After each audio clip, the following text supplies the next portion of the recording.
lihat gak sih sungai atau danau yang sudah tercemar oleh bakteri?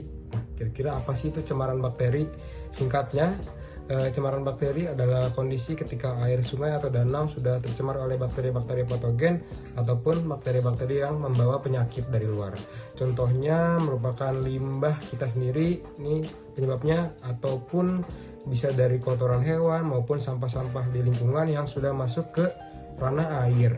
Nah, kian lama kondisi seperti ini tuh menyebabkan kualitas air pun menurun dan nggak aman lagi buat kita konsumsi, teman-teman. Ada 4 faktor yang menjadi sumber pencemaran air sungai yang disebabkan oleh bakteri. Yang pertama adalah limbah domestik. Limbah domestik adalah pembuangan air limbah rumah tangga yang dialirkan langsung ke sungai. Contohnya septic tank yang bocor dan merembas ke tanah lalu mengalir ke sungai. Contoh yang kedua yaitu pembuangan air cucian dari permukaan yang padat penduduk atau permukiman padat penduduk yang dialirkan langsung ke selokan atau sungai. Faktor yang kedua adalah limbah pertanian dan peternakan. Kotoran hewan atau air limpasan yang mengandung bakteri dari pupuk organik. Contohnya kotoran sapi yang tidak diolah dengan baik lalu terbawa oleh air hujan dan mengalir ke sungai. Contoh lainnya yaitu penggunaan pupuk kandang yang digunakan di lahan pertanian lalu terbawa oleh aliran irigasi dan akhirnya mengalir ke sungai.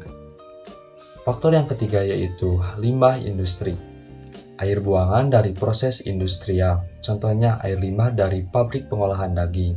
Pengolahan daging merupakan salah satu dari industri organik.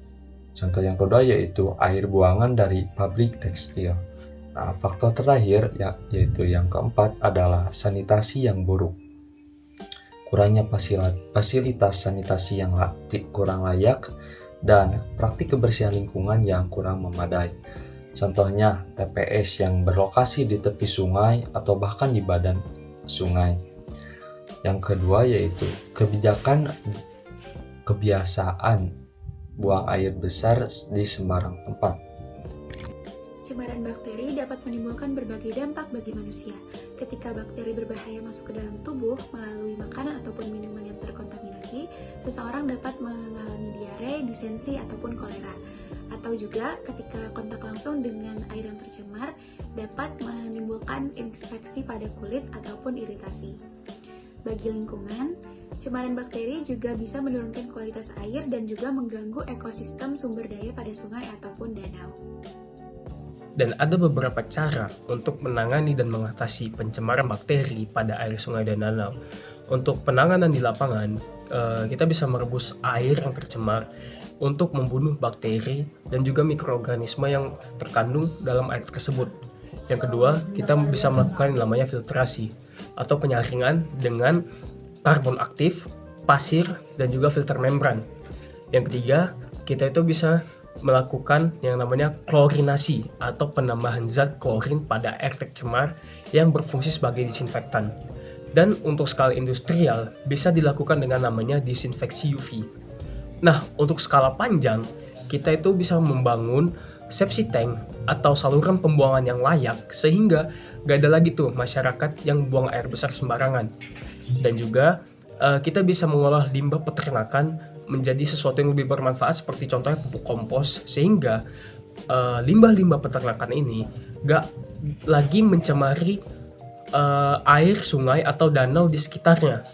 Dan kita bisa memperingatkan atau memberi larangan kepada masyarakat untuk tidak lagi membuang sampah sembarangan di air sungai ataupun saluran sanitasi lainnya. Dan yang terakhir, pastinya kita harus mengedukasi masyarakat untuk selalu menjaga kebersihan sanitasi dan juga aliran sungai dan juga danau yang ada di sekitar lingkungan kita.